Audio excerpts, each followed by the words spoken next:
55 sur 2, première. Action!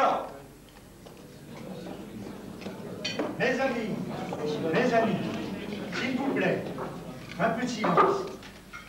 Compagnons, on ne va pas les laisser faire toujours. Nos enfants de 8 ans vont se brûler les yeux et les poumons dans la poussière de leur carrière. C'est ça, vous la mendicité. Nous, on veut autre chose. On ne les laissera pas finir au fond de leurs ardoisières, sur le carreau des mines, dans l'enfer de leurs usines.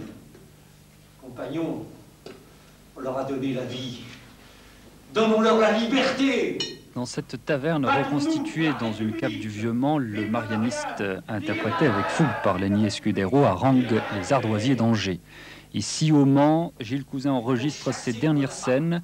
Après plus d'1 mois et demi de tournage, il semble tout à fait optimiste sur le résultat. Vive Roger! Vive Roger! Ah, ça correspond à mon imaginaire avec le cinéma en plus. Parce que quand on écrit le scénario, bon, c'est son film, on a son idée. Après, quand on a un comédien, il a son idée. Et puis on a un chef opérateur, il a son idée. Et puis c'est la réunion, c'est l'espèce de réunion de toutes ces idées. Où moi je dis oui, je prends ou je prends pas. Mais il y a un moment donné où c'est moi qui décide. Mais c'est vrai qu'entre ce que j'ai écrit et ce que je vois, je suis souvent surpris agréablement. Je veux dire, ça dépasse mon idée. Puis il y a plein de choses qui se passent. Un film, c'est une suite de miracles. Et il y en a eu plein.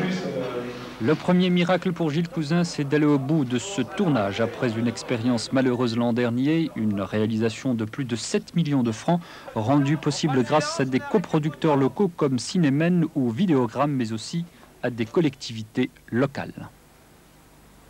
Il n'aurait pas pu se faire sans la participation de ces collectivités qui concourent à un gros tiers du financement du film. Et d'autre part, au-delà de l'engagement purement financier, nous avons eu des dizaines et des dizaines de soutiens en logistique, en figuration, en service, en mise à disposition, qui sont très difficiles à chiffrer, mais qui, pour une équipe qui est en crise, en état de création, est un soutien tout à fait intéressant, parce qu'il est en même temps un soutien moral formidable. Le rôle principal, celui de Rouget, est interprété par un jeune comédien, Jean-Michel Noiret. Jean-Michel Noiret a fait beaucoup de théâtre et quelques participations cinématographiques. Rouget est son premier grand rôle auquel il imprime son amour de la nature. D'abord et avant tout, Rouget, c'est un homme libre, qui se bat pour sa liberté et pour préserver ses droits à la liberté. Et c'est une liberté qui se mérite malheureusement, qui se préserve malheureusement avec la violence.